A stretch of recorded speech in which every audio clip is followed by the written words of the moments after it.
Hi friends, আবারও চলে আসলাম একটা শর্টস ভিডিও নিয়ে। আজকের দিনটা আমাদের কাছে কিন্তু বিশেষ গুরুত্বপূর্ণ দিন। আজ কিন্তু আমাদের বিবাহ বার্ষিকী, তাই আমরা সবাই মিলে চললাম বালাজি টেম্পল অর্থাৎ চিক্কা তিরুপতি ভিজিট করতে। এটি একটি ব্যাঙ্গালোরের ফেমাস একটা টেম্পল, যেটা আমাদের বাড়ি থেকে সময় লাগে 1 ঘন্টা 40 মিনিটের মতো। তো সেই মতো আমরা কিন্তু 10:30-তে রওনা দিয়েছিলাম। তো সেখানে কিন্তু আমরা 11:30 পৌনে 12টার মধ্যে পৌঁছে গেছিলাম। আজকের দিনটা আমাদের কাছে আরও বিশেষ গুরুত্বপূর্ণ হতে চলেছে, কারণ হচ্ছে দিঘির মুন্ডন সেরেমনি কিন্তু আমরা এই মন্দিরেই আজকে সম্পূর্ণ করব। যেহেতু বালাজির দর্শন করব, তার সাথে কিন্তু আমরা ভেবেই নিয়েছিলাম যে আজকেই এখানে কিন্তু এটা করে নেওয়া যাক।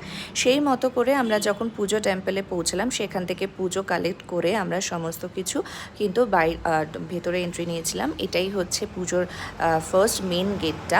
খুব নিয়ম পালন করে এখানে কিন্তু সমস্ত কাজটি সম্পূর্ণ হয়েছিল এবং মন্দিরটা কিন্তু একদমই নিট অ্যান্ড ক্লিন। এটা দেখতেই পাচ্ছ যে এত সুন্দর করে, যেহেতু ভিডিওটা অ্যালাউ ছিল না, আমি তোমাদের সাথে যতটা পেরেছি শেয়ার করেছি। আমরা কিন্তু ততক্ষণে মুন্ডন করানোর পর আমরা কিন্তু মন্দির প্রাঙ্গণে একটু প্রসাদ নিয়েছিলাম। আমাদের প্ল্যান ছিল আমরা বাড়িতে গিয়েই লাঞ্চ করব। যেহেতু আমাদের কাজটা তাড়াতাড়ি হয়ে গেছিলো, আমরা কিন্তু তাড়াতাড়ি সেখান থেকে রওনাও দিয়েছিলাম। তার আগে মন্দিরের ভিতরে আমরা কিন্তু নিজেদের মতো করে একটু বাইরে বেরিয়ে সেলফিও তুলে নিয়েছিলাম। এর পরবর্তী কিন্তু আরও অনেক রকমের ভিডিও আসতে চলেছে, হয়তো একটু দেরি হচ্ছে।